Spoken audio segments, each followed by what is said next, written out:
Bonjour. 18e siècle, l'encyclopédie. Autorité politique. Suite. La puissance qui vient du consentement des peuples suppose nécessairement des conditions qui en rendent l'usage légitime utile à la société, avantageux à la République, et qui la fixent et la restreignent entre des limites.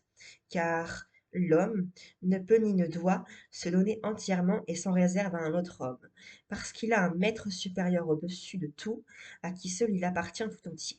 C'est Dieu, dont le pouvoir est toujours immédiat sur la créature, maître aussi jaloux qu'absolu, qui ne perd jamais de ses droits et ne les communique point.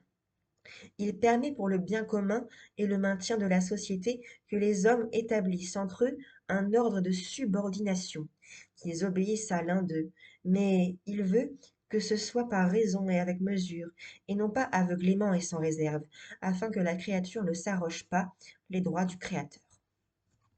Toute autre soumission est le véritable crime d'idolâtrie.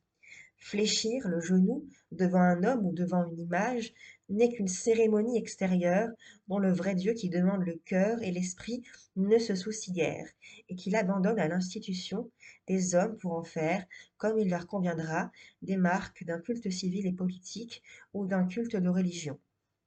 Ainsi, ce ne sont pas ces cérémonies en elles-mêmes, mais l'esprit de leur établissement qui en rend la pratique innocente ou criminelle. Un Anglais n'a point de scrupule à servir le roi le genou en terre. Le cérémonial ne signifie que ce qu'on a voulu qu'il signifiât, mais livrer son cœur, son esprit et sa conduite sans aucune réserve à la volonté et au caprice d'une pure créature, en faire l'unique et dernier motif de ses actions, c'est assurément un crime de lèse-majesté divine au premier chef. Le prince tient de ses sujets même l'autorité qu'il a sur eux, et cette autorité est bornée par les lois de la nature et de l'État. Le prince ne peut donc pas disposer de son pouvoir et de ses sujets sans le consentement de la nation et indépendamment du choix marqué dans le contrat de soumission. Les conditions de ce pacte sont différentes dans les différents États, mais partout la nation est en droit de maintenir envers et contre tout le contrat qu'elle a fait.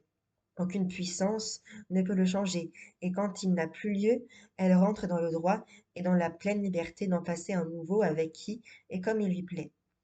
C'est ce qui arriverait en France si, par le plus grand des malheurs, la famille entière régnante venait à s'éteindre jusque dans ses moindres rejetons. Alors le sceptre et la couronne retourneraient à la nation. Je vous lirai la suite dans 4 jours. Au revoir.